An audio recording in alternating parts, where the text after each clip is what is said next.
All right, so welcome everyone. My name is kcarr. I am a program manager here on the Grants and Community Impact team at GCAC.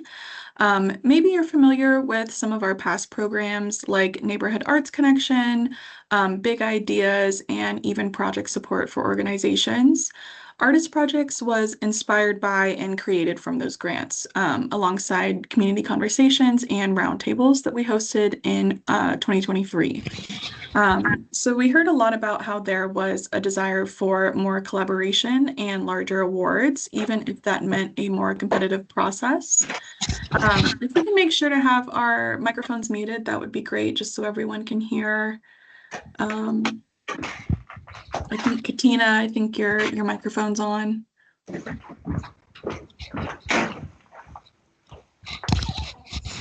Alrighty. So starting in 2024, individuals were no longer eligible for project support, and that program is now only open to 501c3 nonprofit arts organizations based in Franklin County.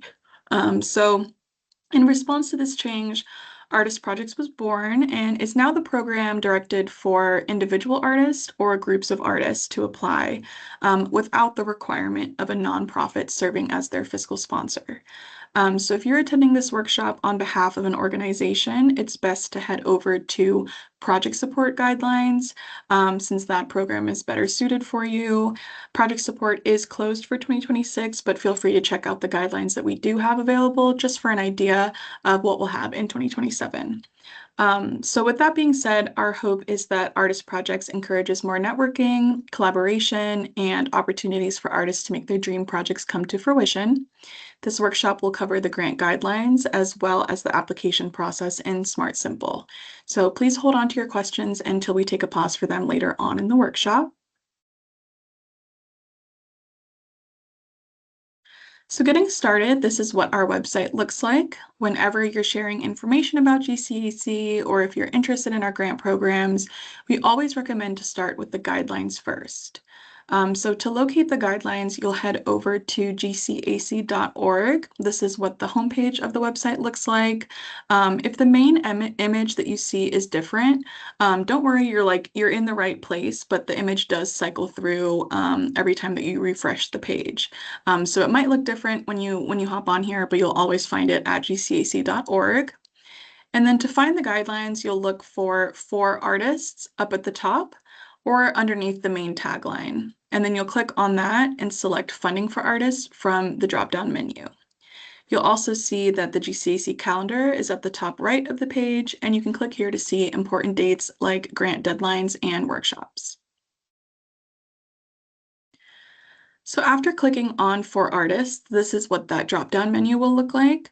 And on the left, you can find upcoming and recorded workshops. There's a range of topics from drafting your artist statement to taxes for artists to workshops like this where we go into program details. The Studio and Spaces link is also a great resource if you're looking to host an event or an exhibition, or maybe your artist project by chance. This page hosts various community spaces and businesses that are available for rent. You can also see available amenities and contact information for each listing at that link. Opportunities for Artists is a great way to find local job postings, calls for exhibitions, and even external residency and grant funding opportunities. I'm an artist myself, and before working here at GCAC, I often frequented this Opportunities for Artists page.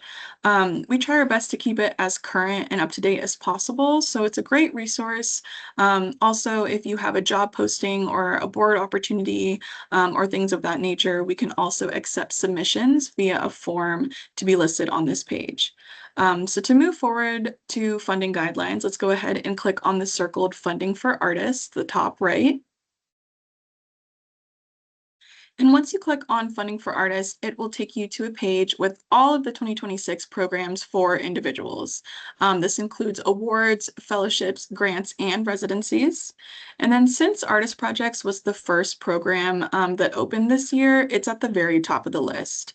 So all programs are shown in the order from which they open and accept applications. And then round 2 of Artist Projects opened on July 20th. And if we click on the program name here, we will see a summarized description of the program. So this is if you click on that name from that menu in the previous slide. Here you will be able to see a short summary detailing the grant's purpose, who it's open to, the award amount, how applications are evaluated, and also the program's timeline. This is a really good way to sort of shop through different grant opportunities. You know, you can click on each program without having to open the entirety of the full guidelines. And then once you've selected the one that you're interested in this case, it would be artist projects, you'll just click on full details circled at the bottom left to open up the complete guidelines.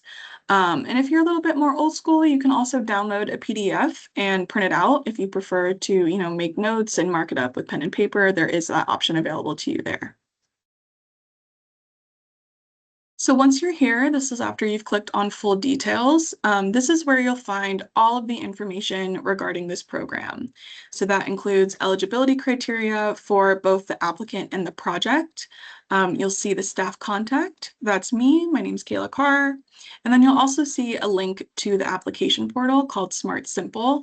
The application portal is always going to appear as like a brown bronze colored button on our website. And then the guidelines are also going to include the application questions in entirety, the public scoring rubric, detailed timelines on when your project needs to be completed, and also information on next steps after acceptance, payment, final reports, etc. You will also see at the top of the guidelines for each program that there is a box that details our current funding situation. As mentioned at the beginning of this presentation, while award amounts are mostly lower than last year, artist projects has remained the same. So some of you may know that last year we did lose some funding from Franklin County. We were still able to budget so that 75 artists and approximately 10 filmmakers will be awarded over the course of 2 rounds. So artists can receive up to 10,000 and filmmakers are eligible for up to 25,000. So getting into the details of the grant, the purpose of artist projects is simply to support artistic creation in all disciplines and bring original artist-led projects to life within Franklin County. So some of you may remember that in round 1 earlier this year, projects had to take place within the city of Columbus. We recently came into additional funding from Franklin County and were able to expand our reach here in round 2. So the artistic disciplines supported by GCAC include film, fashion, literary and visual arts, dance, music, and theater. Artists working in multiple disciplines are also eligible to apply. And so from start to finish, projects must be led by the applicant. So artists are going to wear many hats in this program, from the project's original concept, selection of artists involved, creation of the artwork itself, disseminating your project to the public, marketing your project, and also being responsible for submitting contracts and any reports related to your grant. As an applicant, you must be an individual working artist as demonstrated by a resume or artist portfolio or a collection of work. Groups are welcome to apply, but we ask that one individual applies on behalf of the group. So typically we say like whoever's best at communication and checking their email is who we suggest to be that main applicant. This grant is extremely competitive, so it will be reviewed and scored by the public as part of a community grant-making process. This process is fairly new to GCAC, and we'll touch more on that in the following slides. And when we say competitive, we mean that we receive hundreds of applications. So it's not, you know, one of those programs where it's eligibility based and you'll get the grant as long as you follow the guidelines. This one we are reviewing based on a public scoring rubric. And again, we'll talk about that later on when we get to community grant making. I do want to touch real quick about what artist-led means to GCAC. So we're not here to tell you if you're an artist or not, but an artist-led project is one in which the individual initiates, conceptualizes, plans, and executes the entire project, either independently or collaboratively outside of traditional or institutional frameworks. So what we mean by that is that an artist-led project is number one, initiated by the artist. So this is your original idea and your original concept, and this entirely belongs to you. So that means that it's also controlled by the artist, that you have final say on all creative decisions of your project. And number three, it's also branded as the artist's project. So these projects should not be, on behalf of a business or on behalf of a client or on behalf of a nonprofit organization. This should simply be kcarr's project versus GCAC's project, if that makes sense. GCAC's goal is to ensure that artists have full creative freedom and that artists define the goals and outcomes of their projects.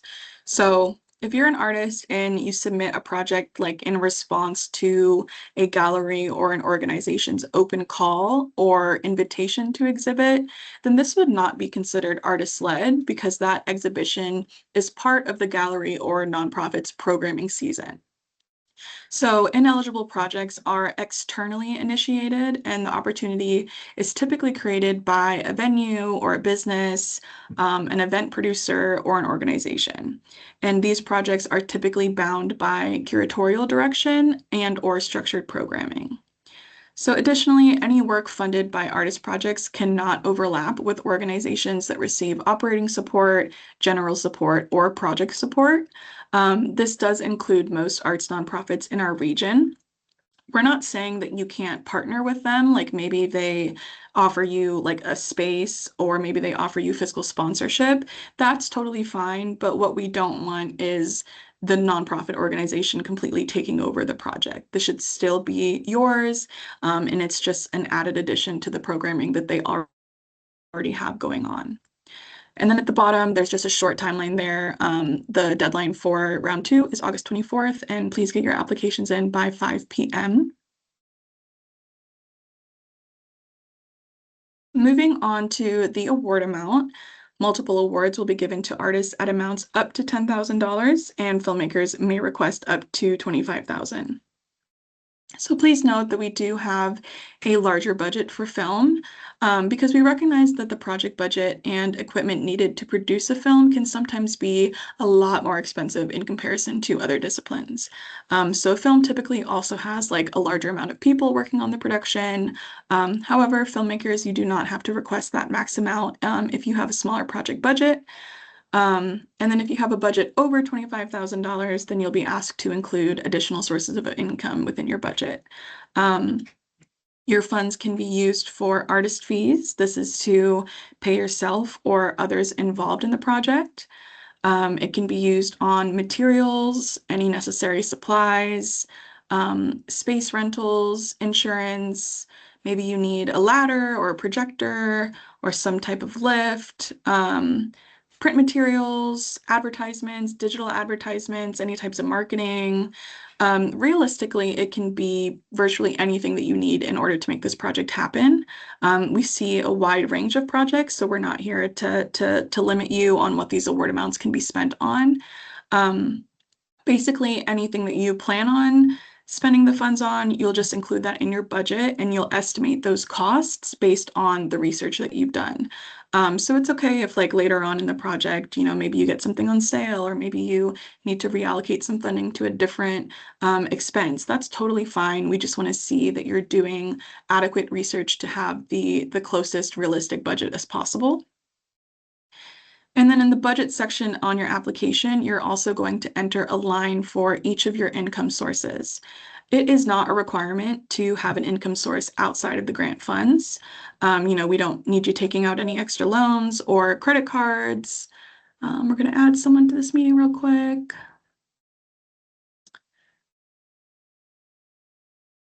All right, welcome in.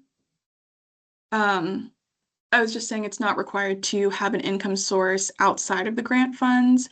GCAC can fully fund your project up to $10,000 or up to $25,000. However, any income generated from ticket or merchandise sales, sponsorships, donations, things like that, we do want to see how that income is invested back into your project budget. So the goal here is not to be profit generating, but of course, if you happen to generate profit, we just want to know what you plan on doing with those funds. So same thing as filmmakers. Again, if you have if you're an artist and you have a budget larger than 10,000, please include any additional sources of income. That'll help the reviewers see that this is a possible project and that you have covered the rest of your budget outside of 10,000. And it's also just good planning for you to make sure that you know exactly how your budget is going to be covered. So moving on to eligibility, this is applicant eligibility. Who is eligible to apply? Again, this is individual artists or groups of artists. Artists cannot apply on behalf of a business or an organization. Please see project support if this sounds more like you. Adding one more friend to the meeting real quick. And then you must be a working artist aged 18 or older, and you must live within Franklin County or a bordering county. So artists living in bordering counties are eligible to apply in round two. I'm realizing now I forgot to edit this part here of the workshop. But if you're in a bordering county, you are totally eligible to apply so long as your project takes place here in Franklin County. So this ties back to our Franklin County funding. We did have to make some tough decisions regarding applicant eligibility in round one, but I'm happy to say that we've opened that back up again for round two. So just one more time, if you reside in a bordering county, you may apply so long as your project takes place within Franklin County. Lastly, you unfortunately cannot be a degree-seeking undergraduate student. Grad students, MFA students are totally okay to apply. What we don't want to see is like a thesis project or work directly in relation to your degree. Again, as that is reliant on an external institution rather than something you're leading on your own. So if you're an undergraduate in round one, maybe you've graduated in this past spring, and then you can apply in round two. We do encourage that you participate as a community reviewer to gain some experience and knowledge on the program and the applications and review process. And if you're still a student, there may be some opportunities for credit, like class credit, as well as high school students if you're over 18. And then if you can only be awarded once per year per program. So if you're awarded in round one earlier this year or in a past round, then you cannot reapply in round two until your project has been completed and your final report has been submitted and approved. So Smart Simple will actually prevent you from starting a new application if you already have an Artist Projects project open in the system. If you are a past Artist Project grantee, just note that we cannot fund the same exact project twice. So it must be a new project or an evolution or a continuation of a past project. So evolution meaning that there is a change to what you were initially funded for.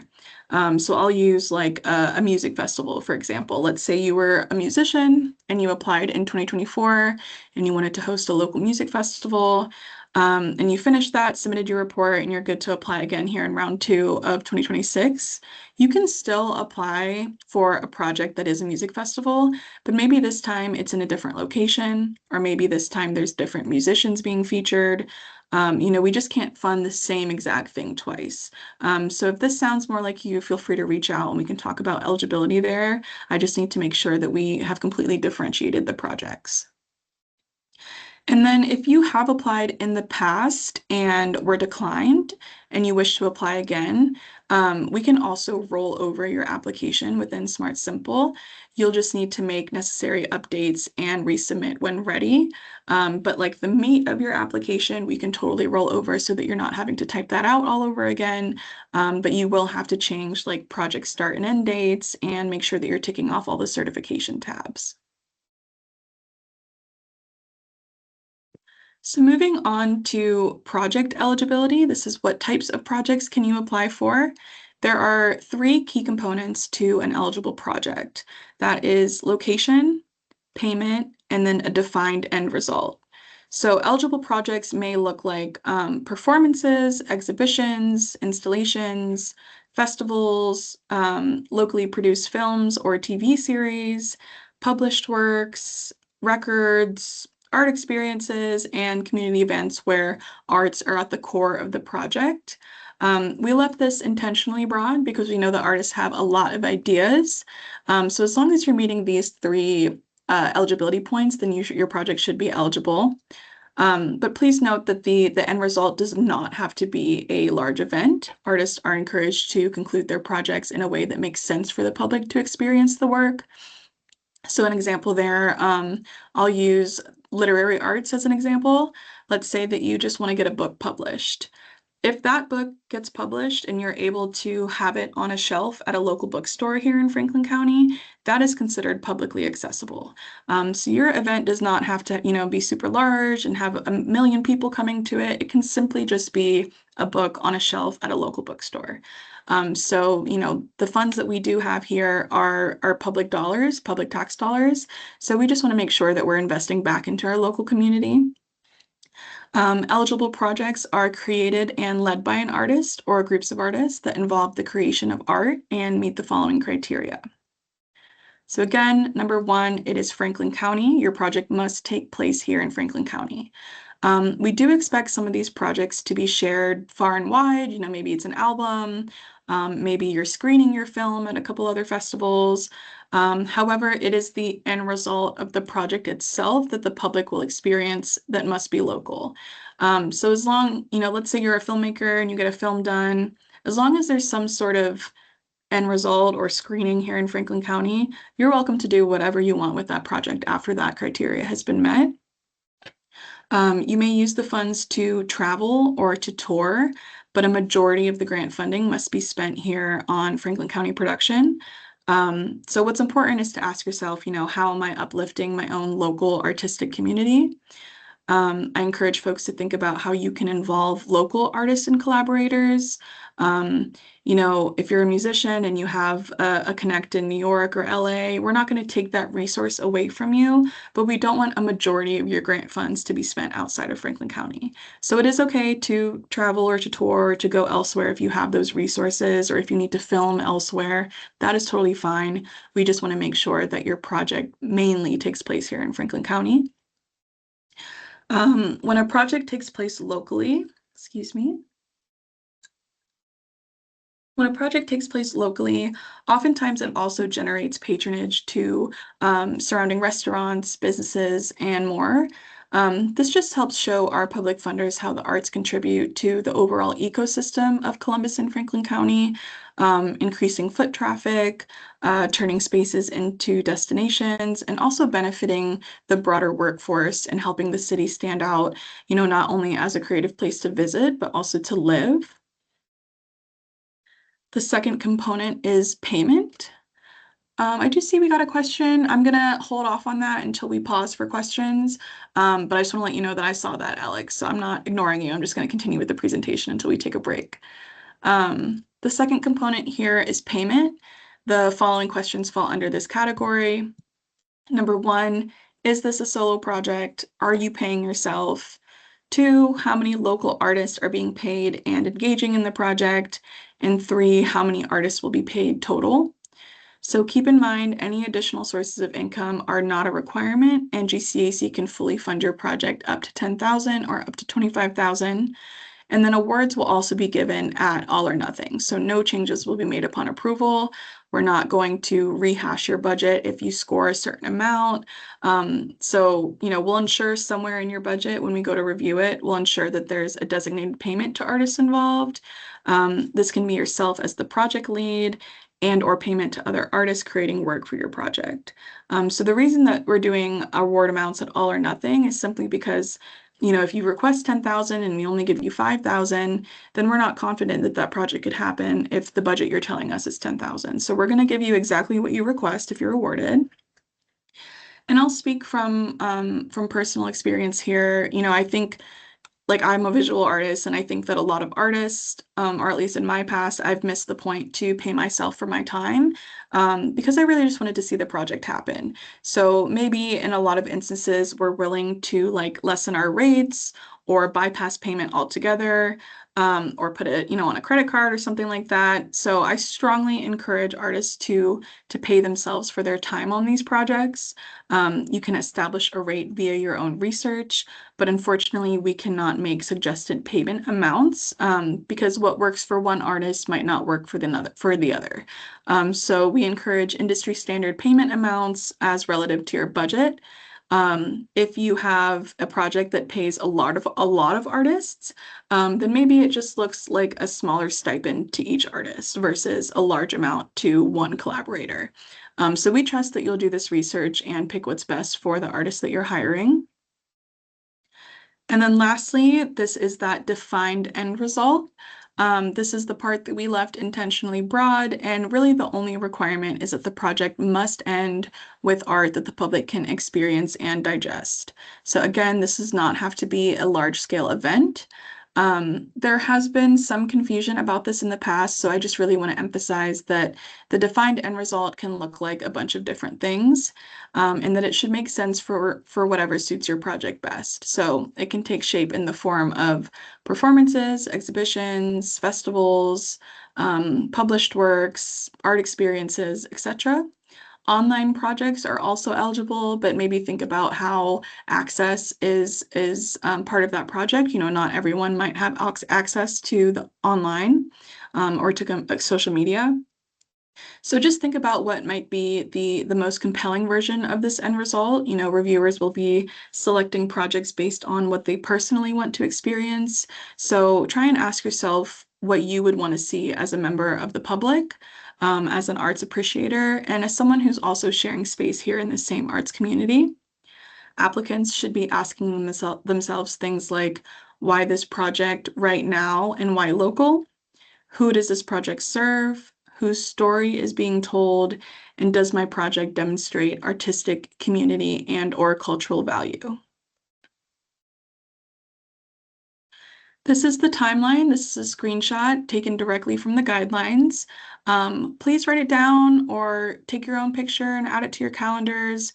Again, applications opened on July 20th and are currently accepting, and we're currently accepting applications in Smart Simple through August 24th at 5 p.m. I want to stress 5 p.m. because that is the time that we are off and we are out of office. So if you're late on the day of the deadline, I might not be here to be able to assist with any technical errors or any fixings or anything like that. So if you do have questions, try to get your application in ahead of that deadline. Due to the competitiveness of this program, I do not have the capacity to host draft reviews or one-on-one sessions. However, a recording of this workshop will be posted early next week. And then not shown here in the application timeline, but our community review day will be on October 3rd. Again, more information coming in the next few slides, but following community review day, applicants will be notified no later than October 16th. Awardees will have until December 31st, 2027 to complete their projects, and their final report will be due 30 days following their project end date as noted in your application. So please keep in mind that after artists have been notified, we will need you to sign a grant agreement before we can process any of your payment. So that can take up to 4 weeks to process, so please account for that within your timeline. I typically like to say like that first month after being awarded, try and make that like an admin month, you're just getting the project started, you're hashing out who you're going to be working with, things like that. Try not to make any promises as to who you'll pay by November 1st, simply because you might not have payment by then, and we don't want to keep anyone waiting on your behalf or on our behalf. And then if anything changes throughout the process, just reach out to me or grants@gcac.org. We do accept tentative plans through this program.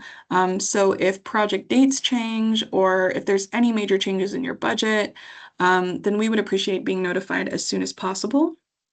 We really just want to stay in the loop and be able to accurately reference your application when reviewing your final report. So any changes that are made, I basically go in and I leave an internal note, and then when I go to review your final report, I'll see those changes that have been made after you were awarded. And then additionally, since projects are reviewed by the community, projects should not differ too far from the initial proposal. So we understand that things change over the course of a year, of course, but please try to keep projects aligned with original themes, concepts, and the overall nature of the project. Essentially, we're granting you funding to complete this very specific project and not just any project. Again, I see that I've forgotten to update this up here. Applications are due August 24th, not March 16th. That was from round one, but it is here within the guidelines and within the timeline on the page. All right, I'm going to pause for questions, and then after this round of questions, we'll go through the application process. I'll start real quick with Alex. The question says, updated for 2026, applicants living with residency in bordering counties may apply if project activities take place within Franklin County. If you live in Pickaway County, but the performance will be in Columbus, are you eligible? I don't have the bordering counties memorized, but if you look up the zoning maps of Ohio, as long as Pickaway County borders Franklin County, then you should be eligible. And if your performance takes place here in Columbus, that would be eligible since we're within Franklin County. In the guidelines, there is a zoning map for Franklin County. You can type in addresses and just verify that wherever you're hosting your project is within Franklin County. I'm just not positive if Pickaway is a direct county that borders Franklin, so you'll just want to check on that before applying. And then if you have questions, feel free to come on camera. You can also just type them into the chat. Awesome, thank you, Travis. So yeah, Alex, if you're in Pickaway County, you should be eligible.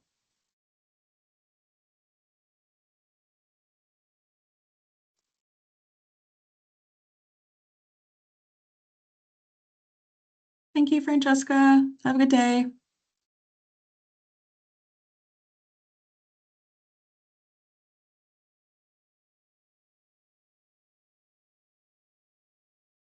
Thank you, Lizzie. Yeah, usually I have like a screenshot on my computer that I pull up to reference when I email folks back. I just can't pull it up right now since I'm sharing my screen, but thank you. So bordering counties are Delaware, Union, Madison, Pickaway, Fairfield, and Licking.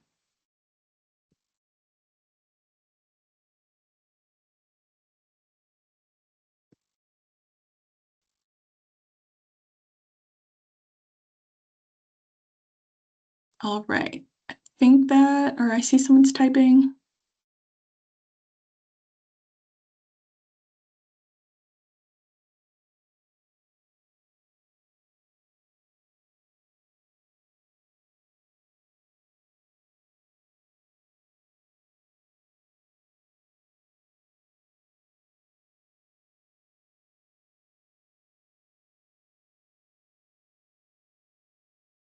Yeah, if you're a filmmaker and you have a budget of 10,000, we can fund your entire project up to 10,000. Filmmakers are eligible for up to 25,000 though.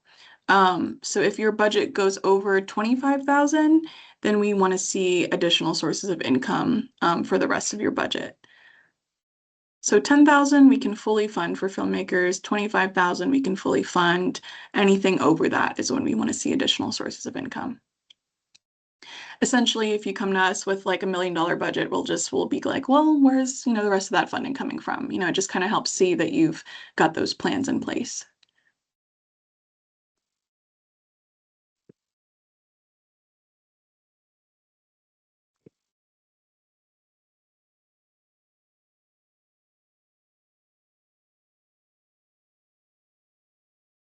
Is there a penalty for using AI in the project description? Sometimes I use it as a copy editor, but I know that can be disqualifying for some grants. We do not penalize if you use AI to help with your writing. We know that a lot of artists are more visual, so if that's helpful to you to write your application, feel free to use it. We do like to stress that human touch though, so a lot of times a reviewer can maybe tell if you've used AI to write your application. That's valid feedback that they could leave for you. The one thing that we would not accept is if you're solely using AI on your project. So we won't accept work samples that are AI. We won't accept projects that are fully AI. But if you do need help just to write your application, then that's okay. We are currently working on a policy for our future guidelines regarding AI. It's a ever-changing topic. So, any questions like this, I'm totally open to. And if you do use AI in your project or in your application, feel free to reach out. I'd love to talk a bit more about how we can build our guidelines around that. And then we'll do one more question. It's 3:40.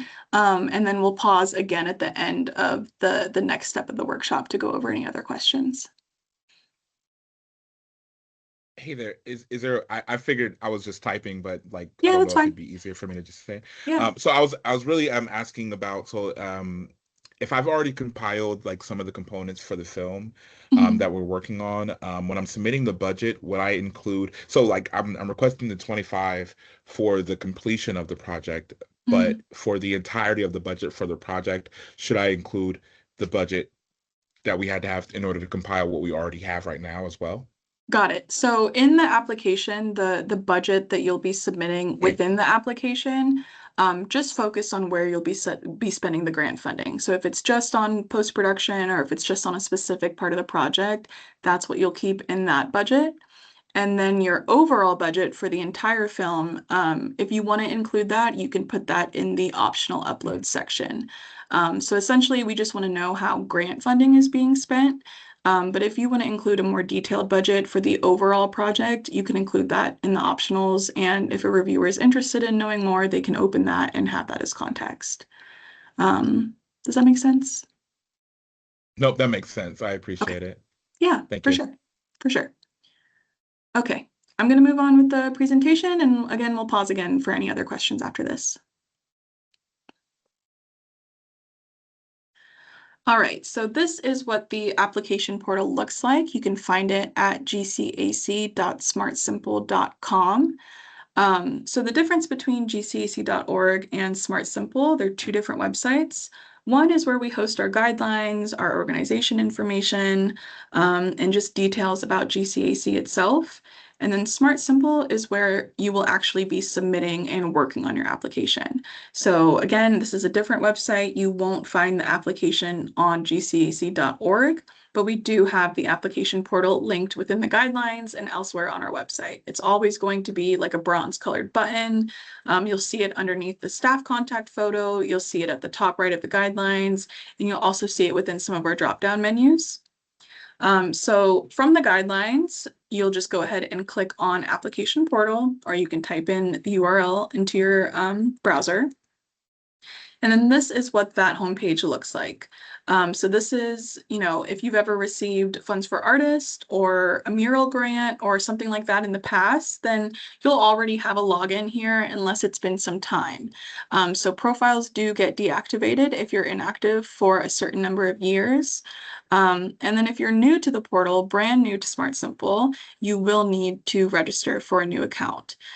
So keep in mind, Artist Projects is only open to individuals. So if you accidentally register as like a business or as a nonprofit, or if you're maybe logged into like your organization contact account, if you work with a nonprofit, then you're not going to see that application available to you on your dashboard. You'll only see the Artist Projects application if you are registered as an individual. So please make sure you're doing that. If you know that you have an account and you don't know your password, you can simply click on Forgot Password and it will prompt a password reset email be sent to you. You can also reach out to us if you're struggling to log in, and we can provide a temporary password for you to log in. And then once you log in using that temporary password, the system will prompt you to create one of your own choice. So once we're logged in, this is what your dashboard will look like. This is just like a test profile, so might not be completely accurate to what you're seeing. But from this page, you can also change your password. You can update your profile, and you can also fill out your contracts and reports and see past contracts and past applications and past reports as well. To change your password, you can click on your initial. So up here, circled K, if you click on that, you can change your password from that drop-down menu. And then please make sure that your information is correct by navigating to profile requires updating right here at the top left. If this section is not uploaded or updated when you go to start an application over here, then what the system will actually prevent you from starting a new application until you've updated your profile. Simply because when we look at your profile from the internal side, if we need to contact you, then we have to go off of what's in the system and what you have saved. So we want to make sure that that's always up to date. Try to get into the habit of making those updates each year that you're in the system. We do send reminders as well throughout the year, but sometimes people forget, so we always want to remind folks during these workshops. This just means like your name, preferred pronouns, your artistic discipline, your email address, your phone number, all of that should be up to date. And then to access the Artist Projects application, you're going to look for the acorn icon, and then it'll say grant and fellowship opportunities. So clicking right here will open up a pop-out window that has all applications that are currently accepting new applications and are in an open cycle. So let's go ahead and click on that acorn. And this is what that pop-out window will look like. To begin your application, you'll just click on Apply Now. You'll see that we have the guidelines linked. This is, again, a screenshot from round 1, but we'll have the deadline listed for round 2 here. And any other programs that are open, you'll see the option to apply here as well. You can apply once per year, or you can be awarded once per year per program. So Funds for Artists, if you apply and are declined, you can't reapply till 2027. Artist projects, for example, if you applied in round 1 and were declined, you are welcome to apply again in round 2. So let's go ahead and click on Apply Now to open the application. And then if you happen to receive this alert, it's because you've already started an application for the program, or you were awarded in the past and we might be missing a final report from you. So to exit, just go ahead and click OK. And then if you do have an application started, it's actually going to appear underneath where it says applications/forms in progress. So a lot of times I'll get a call and someone's panicking because they've worked on their application all day and they go to start it again, but they don't realize that it's already in draft. So I just tell them, scroll down. And if you've already saved your application in draft, you can just click on open to continue working. So let's act like we're clicking on open here. And this is what the application will look like to you. So once you come across this screen, this is the official start of the application. Notice at the top left, it has my name right here. In this case, it's a test profile. If you do not click on Save Draft once you've opened the application, then it won't have your name up here. It'll just show us that you've opened it. But saving draft actually tells us that you've started and have full intentions to apply. So be sure to click on Save Draft first just to start and save that application in your name, and then continue clicking on Save Draft as you move through each tab. So once you've read through this, click Save Draft. Once you've filled out your applicant information, Save Draft. If you accidentally click on Submit Application here ahead of the deadline, then you can reach out and tell us that you did it on accident, and I'll just set your application back into draft status. But there's no way to set it back into draft if you've accidentally submitted on your own. So it is easy to lose progress if you're not clicking on Save Draft, or maybe if you have Smart Simple open in like multiple tabs on your browser. It's easiest to just have one tab at a time so that your information is correctly saved. All of the application questions are currently on our website within our guidelines. So if you want to start working on this outside of the portal, you can totally do so just by following the guidelines and keeping track of your answers in like a separate Word document. So that way, it's just a good practice to ensure that your work is backed up outside of the portal. Keep in mind that we've got hundreds of people in this system for different programs at different times. So sometimes we do see like a system overload and something glitches. So I always want to make sure to make sure you save your work somewhere else. And you can totally just copy and paste those answers into the application fields in Smart Simple. So the application questions, this is when you've moved over to the application tab. Smart Simple is best accessed via laptop or desktop computer rather than by phone or tablet. We do have like a communal computer lab here, so if you need to reserve that resource, just go ahead and reach out to us at grants@gcac.org. We do ask that you schedule a time to come in rather than just drop by so that we know that the room is available. It is first come, first serve. So if you need this resource, we also have a printer in there. We can scan things for you if needed. And we can also help walk you through the application process. If you're not as tech savvy, that's totally okay. The application questions include the title of your project. We ask for a short project description, so that's no more than 50 words. This short project description is used in a public press release if you're awarded. So in that press release, it'll have your name, I believe it'll have the amount you were awarded, and then it'll have the title of your project as well as a description. So that if anyone wants to know what projects were funded, they can go there and see what's all there. Um, we do ask for your project start date. So please note that the project start date should indicate when GCAC funding is to be implemented. So if this is a project that let's say you're working on a documentary and you've been filming for 2 years, we don't want to see 2 years ago when you started this project. We want to see exactly when GCAC funding will be used.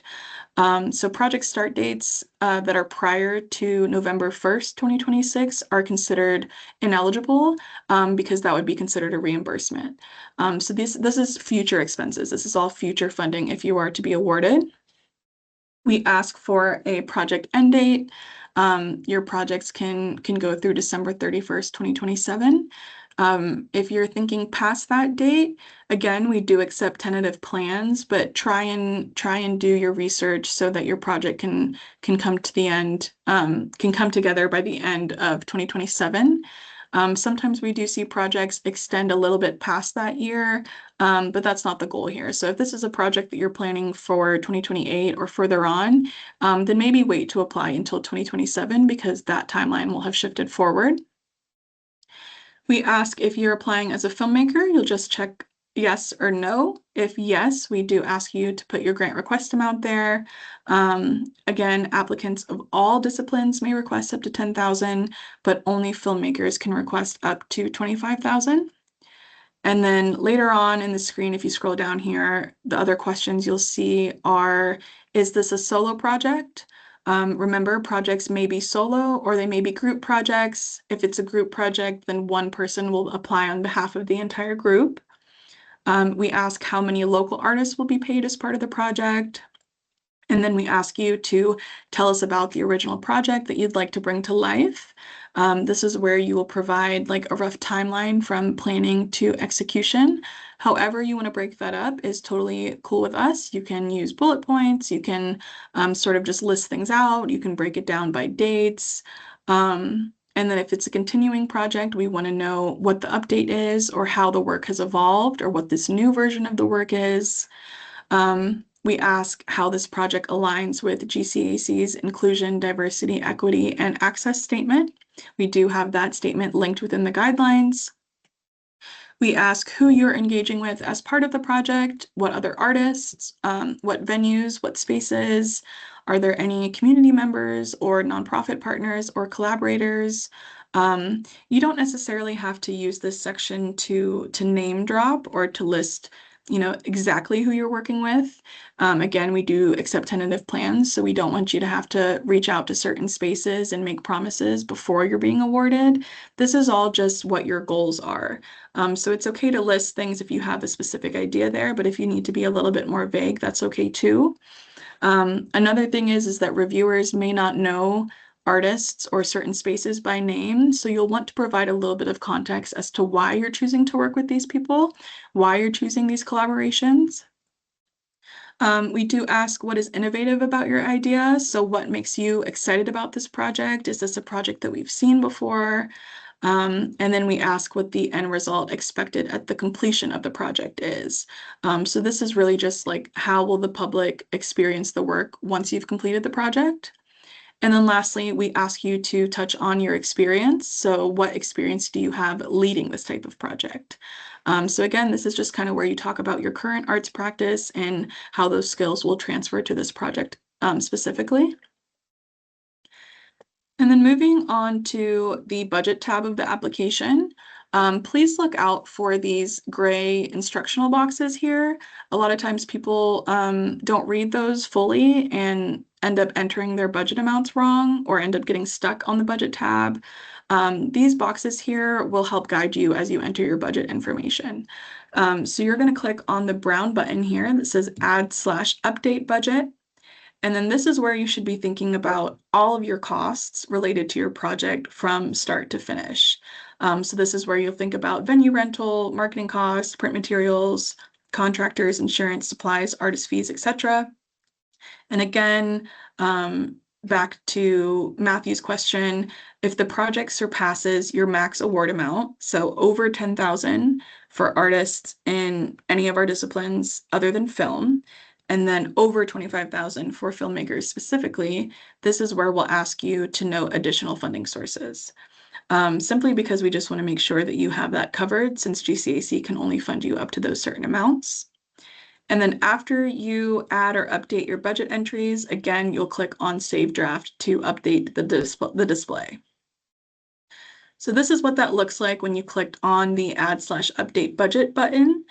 This is like the pop-out window that will appear. And then you're just going to add a line for each type of expense by clicking the plus button here. So you can, if you've got like several artists to be paid, you can put in here 12 artists and then the estimated amount for all 12 artists. Or you could put here amount per artist, and then it's just the amount totaled up for each artist, basically. You can combine art supplies with any, miscellaneous supplies, however you want to, sort this out. I believe the system caps you at 16 lines here. So if you do need to condense things, that's okay. This is also why we only want to see how grant funding is going to be spent in this section specifically. So if you do have a larger budget, then you will include more details in the optional upload section. So it caps you at 20 rows, not 16. So if you have more than 20 expenses, feel free to condense them. And then again, these costs here are estimations. So this is all based on your research. When you go to fill out your final report, your estimated amounts that are submitted here will be your anticipated costs within that report. And then there's going to be a line that says actual costs. So we expect those actual costs to differ from what's anticipated. Again, sometimes there's things on sale. Sometimes you end up not needing that much for something. Sometimes you have an expense you didn't think about at the beginning. That's totally fine. Budgets change all the time. We just want to see if there's like a large change being made, like maybe you decide not to pay yourself and you've got a big bulk left over. We just want to see what you're going to be doing there. So try to keep us updated on any major project plans, including your budget. And then after you clicked on the update budget button, again, this is what that pop-out window looks like. And then this is where you'll click on this is where you'll add your income. So if your project will generate income, such as ticket or merchandise sales, sponsorships, or donations, this is where you'll enter a line for each of those income sources. So again, it's not required that you have an income source outside of grant funds, but if your project goes over the requested amount, then you'll be asked to identify those additional sources. So in this example, I've listed like a grant request match. Let's say you have like a private angel donor, and they see that you've gotten $10,000, then they agree to give you $10,000 as well. So again, this can be tentative. This is just kind of, what you're planning on doing, and maybe, some potential funding that you can acquire after being awarded. And then moving on to the Uploads tab, this is where you will provide your artistic resume. So please ensure that this is in a PDF format only. We will only accept one file for your artistic resume. Smart Simple will not accept any other file format. So no Word documents, no JPEGs, no PNGs, simply PDF format only. And we're specific about this because we do have to pass these uploads on to the community reviewers, which means I have to be able to download everything and condense it into one file. And sometimes if we have other types of formats, then it gets a little bit trickier. So we're specific about the PDF format here. If you need help putting a PDF together, I encourage you to check out Adobe's website. You can also come into the office and use our computer lab, and we can help walk you through that. And then you'll also be required to upload artistic work samples. Again, this is PDF format only, and your PDF file can be no more than 3 pages. So this, including additional materials that may support your application is optional. This can look like links to other websites or materials, past project photos, publicity articles, an artist statement. Maybe you have letters of support from partners or any additional project plans. And then your files should be short and sweet as well. So where you don't want to make a grant reviewer take more than 5 to 10 minutes to review. So keep in mind that grant reviewers will be reading a couple different applications. I believe it's 5 to 7 applications per table. There are 30 tables total. So we do want to be mindful of our reviewers' time. We don't want to fatigue anyone as they're reading. Filmmakers, if you are sharing a trailer or something in a video format, then you will simply include that as an active link within your uploaded PDF. So work samples are dependent on your discipline. Film, we ask for 2 to 3 YouTube or Vimeo links to samples of your work, and everything needs to be created within the last 5 years. And that's true for every discipline. This is just because we are awarding working artists, which means you have to have a recent body of work. In 2024, we did have some uploads that consisted of like 80 plus page PDFs. And these files are way too long for our reviewers. They also slow my computer down. So again, this is why we ask for like high level shares and to keep it short and sweet. So we don't want to see like your entire portfolio. We want to see work that's in relation to your project, work that makes sense for the project that you're trying to get up off the ground. And again, if you do have a link, we do want to make sure that that link is not password protected so that it's accessible to the public reviewers. Or if you do have a password, that it is provided within that document. Um, we'll pause for questions again at the end here. I see that we've got a question about work samples. I'll start that off. I'll start off with that question once we get to it. So this is the optional upload section. Again, this is where you can upload additional materials that may support your application. Again, this is also PDF format only. You can include links, images, or written content within your PDF. Some examples include any sort of publicity articles, artist statements, what I mentioned in the last slide. This is what'll go here in the optional section. This is also where you can upload like a more detailed budget, for example. Again, excessive length files will automatically be disqualified. So if I see that you've uploaded a file with 100 pages, then I have to disqualify it because I can't move that forward to reviewers. Reviewers also get like printed out applications on community review day. So it's pretty impossible for us to do that if folks are uploading like lengthy files. So please make sure that, there's only 3 pages max, they're all PDF files, and that they're clear for reviewers if password protected. So then once you're finished with your application, the last step is the certification tab. You will just tick all the boxes here and read through that information, of course. And then once you're ready, you'll click on Submit Application. So this tab just certifies your residency is eligible, that you're not a high school or degree seeking undergraduate student, and that you understand that this grant is considered as taxable income. So additionally, we ask how you prefer awarded funding be distributed. If you use your individual banking account, then you will provide your social security number. If you're using an LLC, then we can issue it to an EIN number.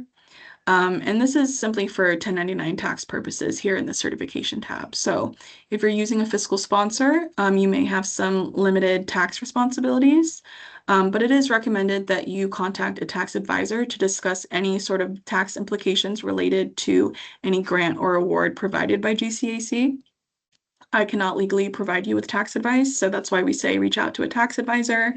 Some questions I may be able to pass on to our CFO or to our accounting manager, but anything regarding, what happens after you're awarded and 1099s and things like that, try to ask a professional there.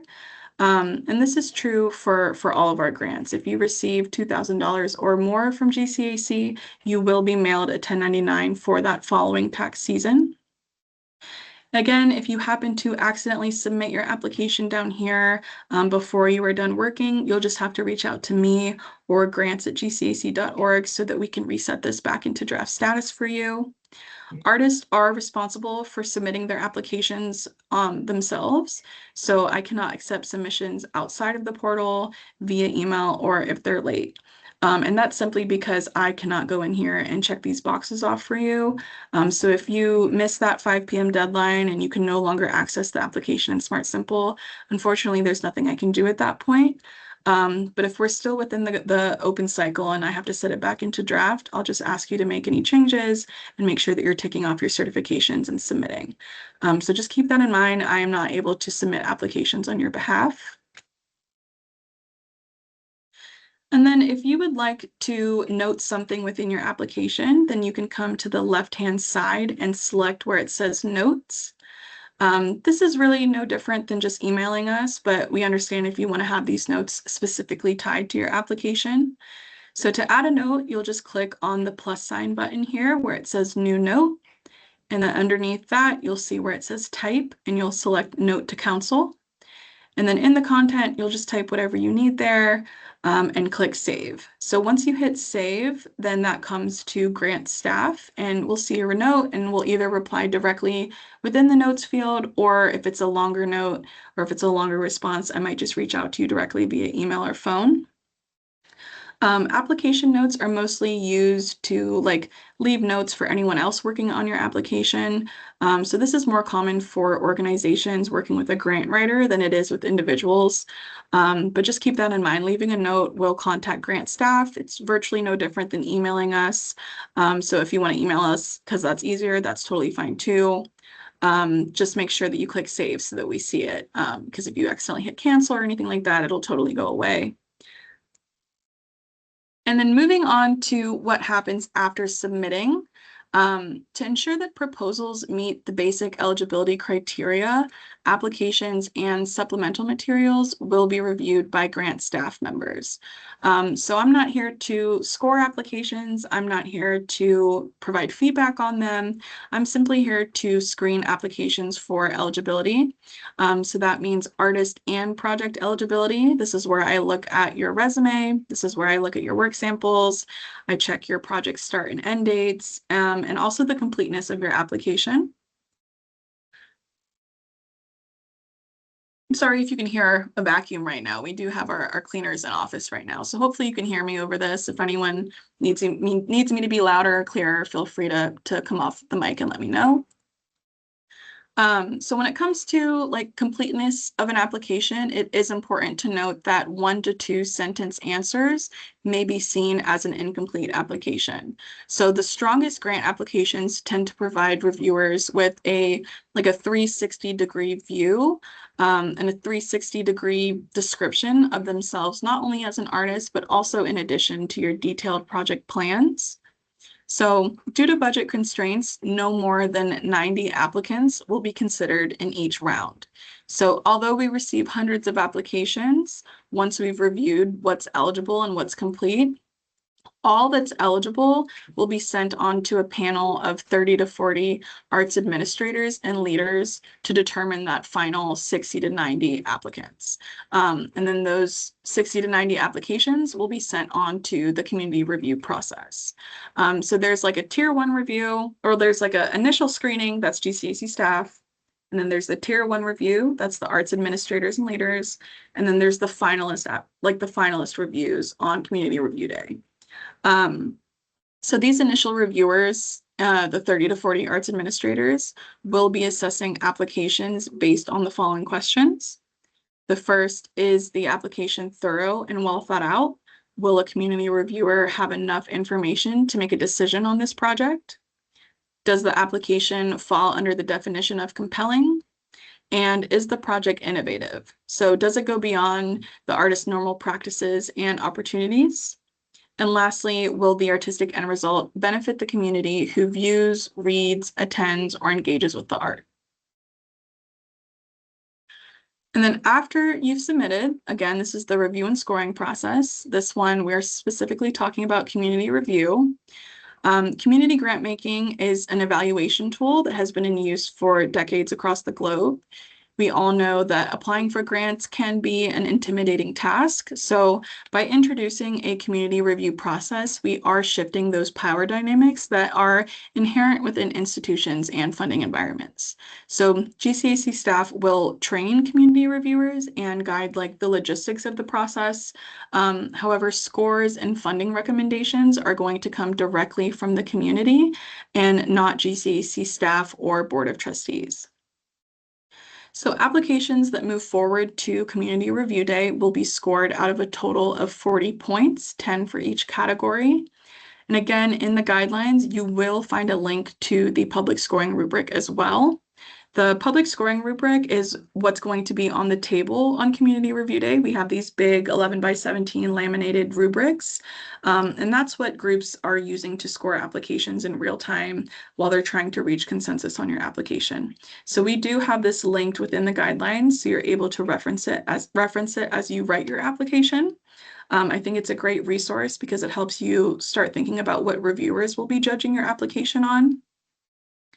So those categories, again, it's 10 points to each category, 0 being the lowest possible score and 10 being the highest, most excellent rating. So the first is a compelling project. This is why this project, why in Columbus or Franklin County, why right now, and does this project demonstrate artistic, community, and/or cultural value? Is it an innovative project? How does it stand out from things we've seen before? The second category is creativity and artistic concept. Are your vision and goals indicating a commitment to a quality project? Does this project show risk-taking? Are local artists being engaged? What makes the applicant excited about this project? And then the third is evidence of a solid plan for completion. So this is where they'll look at your timeline. Is it outlined? Is it realistic? Is it well thought out? Tentative plans are okay, but did you make the effort to research as much as possible? And this is also where reviewers will see, are we confident in the applicant's ability to carry out the project based on their resume and experience?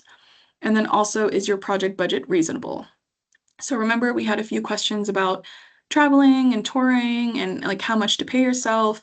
This is where we sort of look at the reasonability of your budget. So, if you've requested 10,000 and you're paying yourself 9,000 out of that, we might say, well, then how is the project going to happen? You know what I mean? So you just want to make sure that you're being reasonable within your budget, but we're not here to tell you exactly what amounts to include.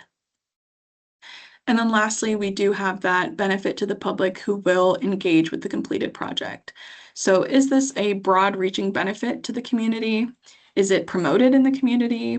And does it align with GCAC's diversity, equity, and inclusion statement? I'll go ahead and read that statement. It is within our guidelines as well. The Greater Columbus Arts Council's vision is a thriving Columbus where the arts matter to all of us. We recognize to achieve this vision, we must actively work to overcome complex inequities in our community, including racism, sexism, homophobia, xenophobia, classism, ableism, among others. We believe that the arts play an essential role in examining the issues of our time, encouraging thoughtful dialogue, and prompting change as a pathway to equity. So we're not here to tell you like the content of your project, everything's fairly acceptable as long as it's within that statement. We're not here to tell you like what genre your film should be or anything like that as well. We won't censor your project so long as you're within that statement. So this is the big day. This is Community Review Day. It's our hope that by extending the review process to those outside of GCAC's funding environment, that we'll then be able to reach those that are sometimes excluded from traditional academic art and funding institutions. So the cool thing is that anyone can sign up. So maybe you're an artist, maybe you're simply an advocate for artists, maybe you just like to volunteer, maybe you're an artist supporter, maybe you're just an audience member. All are welcome to help review. If you are an applicant, you're also still welcome to encourage, you're also still welcome and encouraged to sign up as a grant reviewer. However, you will not be sat at the same table, of course, as the application that's being scored. So same thing if you're part of a group that is applying. We just ask that you indicate like any conflicts of interest to avoid being sat at the same table as your application.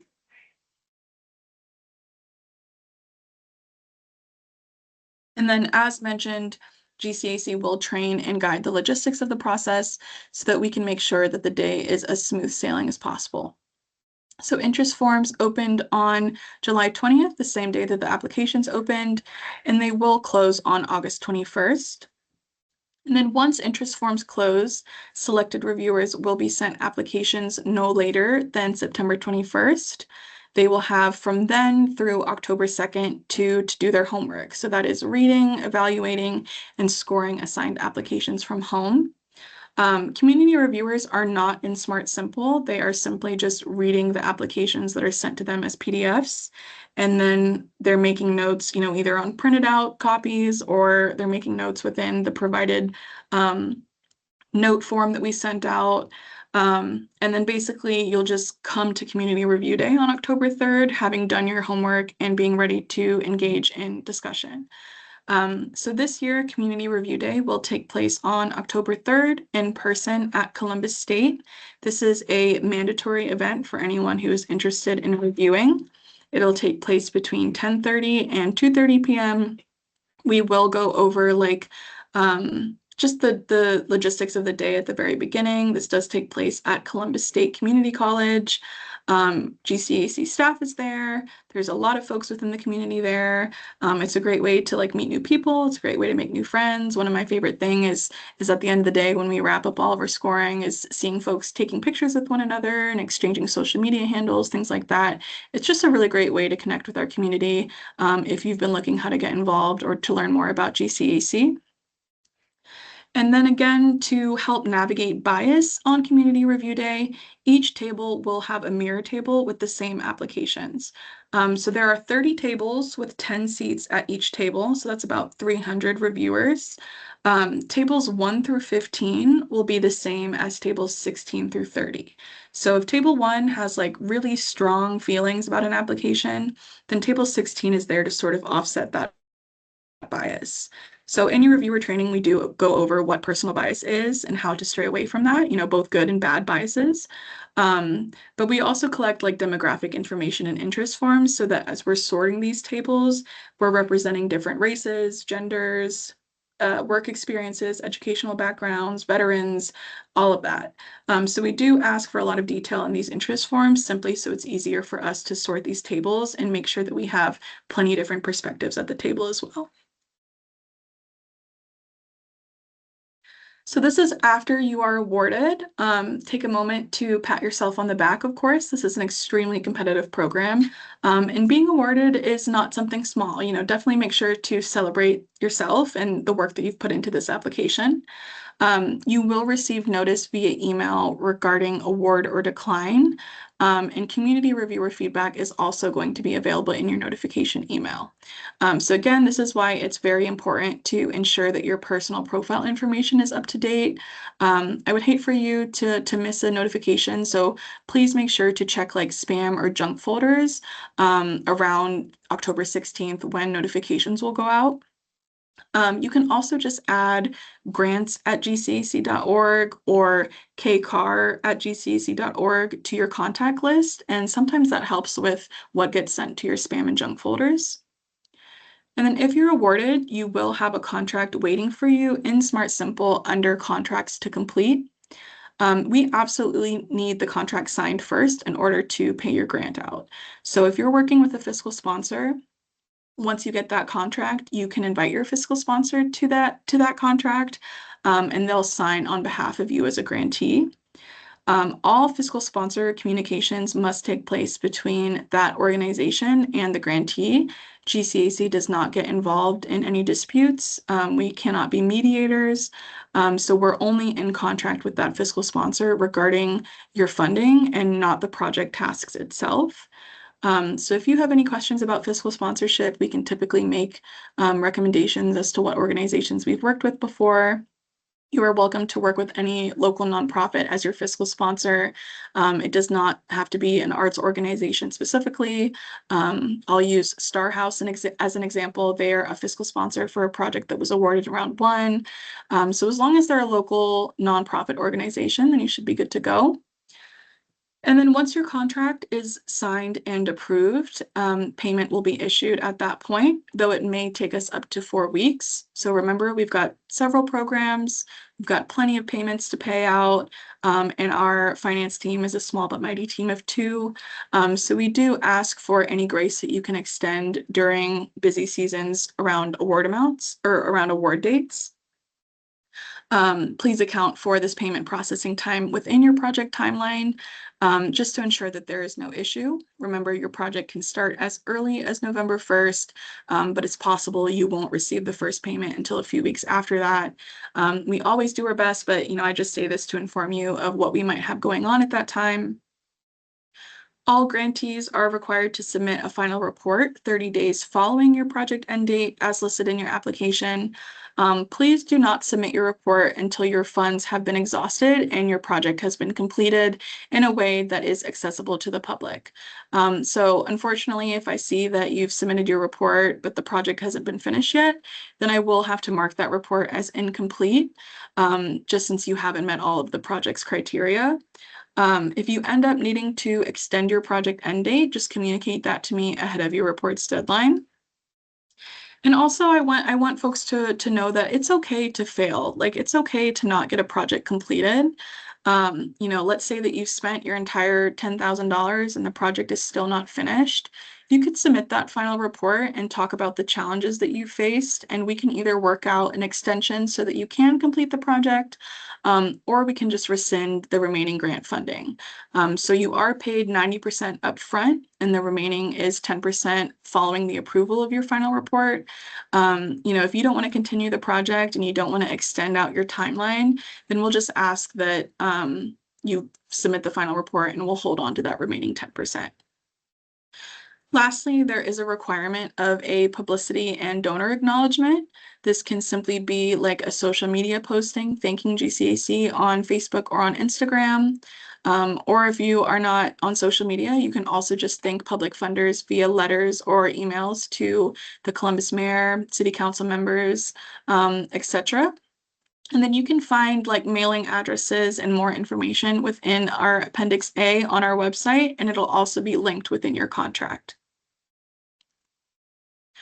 So again, this is the timeline specifically for round 2. Make sure to save these dates in your calendars. August 24th will be here before we know it. And then if you're interested, you can scan the QR code to sign up for our newsletter. Our newsletter is called the GCAC Alerts newsletter. We do have a couple of other newsletters for different brands under GCAC. So when you go to this page, you're able to select which newsletters you want notifications from. We do send out the GCAC Alerts newsletter twice a month. So typically around the beginning of the month and the middle of the month, but we do shift it depending on when grant deadlines are out. The newsletter includes like job opportunities, general grant information.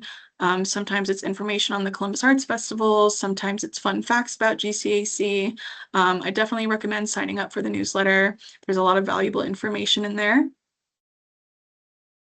And lastly, we do have a program. Lastly, but not leastly, I really love the Navigator program.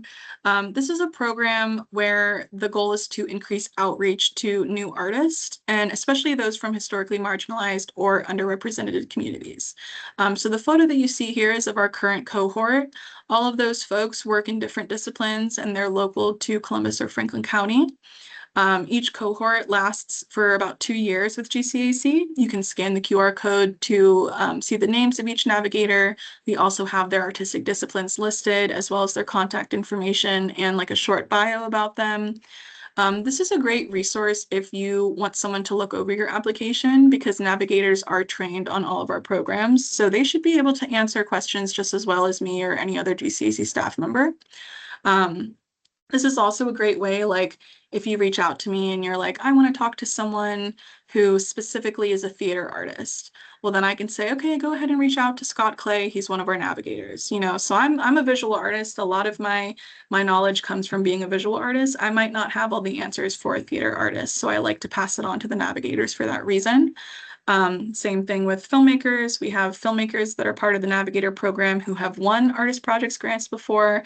So it's a really, really great resource if you have questions that you'd like to ask, or if you really just want to meet another member of our community who knows about our grant programs.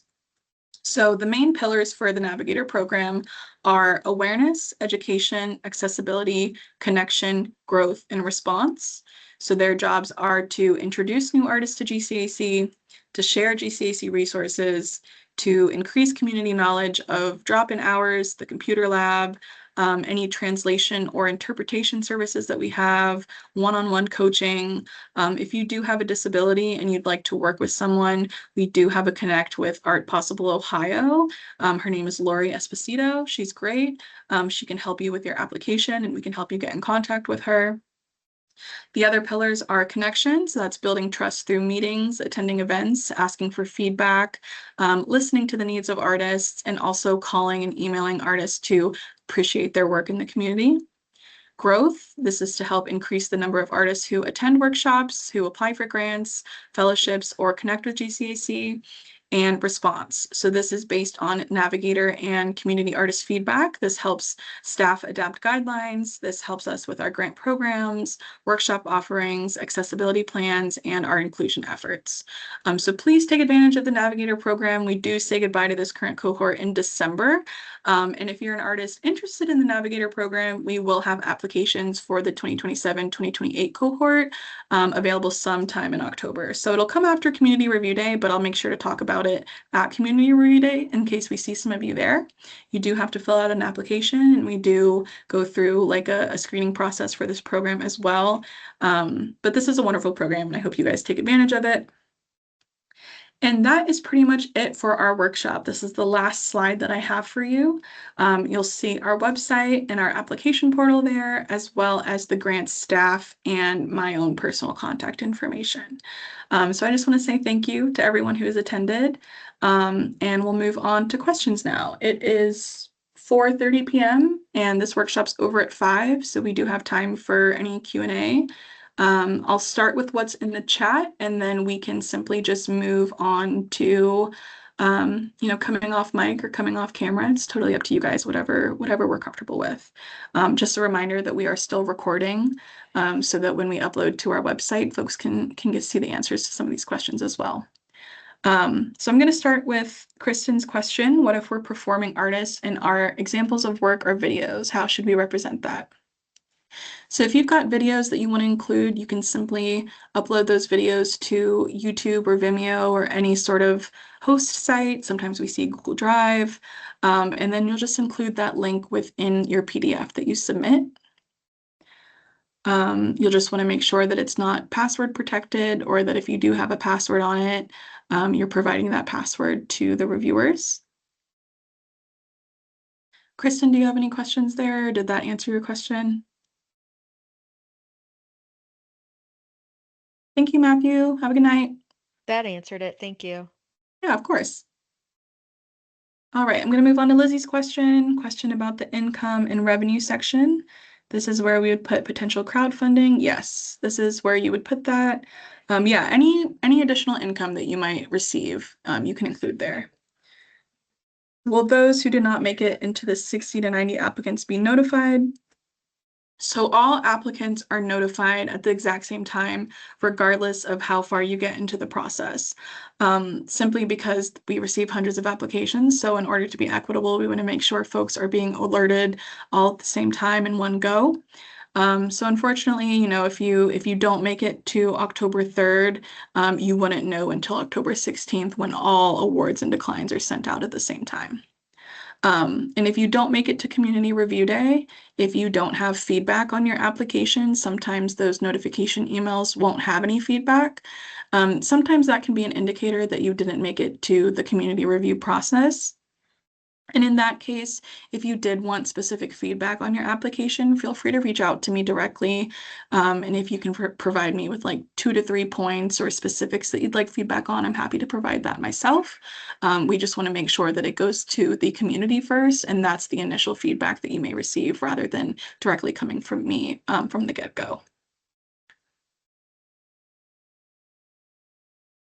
You're welcome. Yeah, thanks for asking that question. Any other questions? Does anyone want to like share project plans or have anything they're excited about?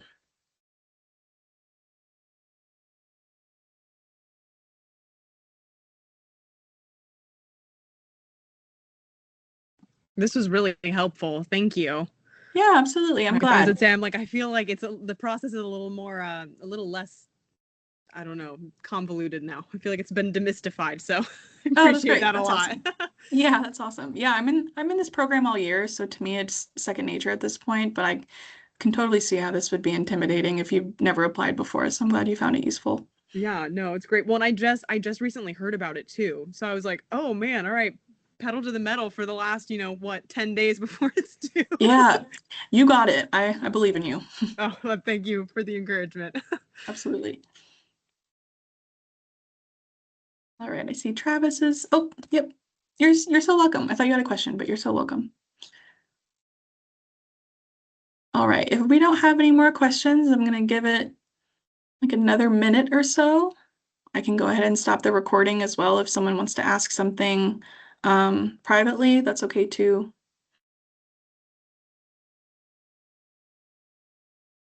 All right, going once, going twice. I'm gonna stop the recording here. And I'll also stop sharing my screen.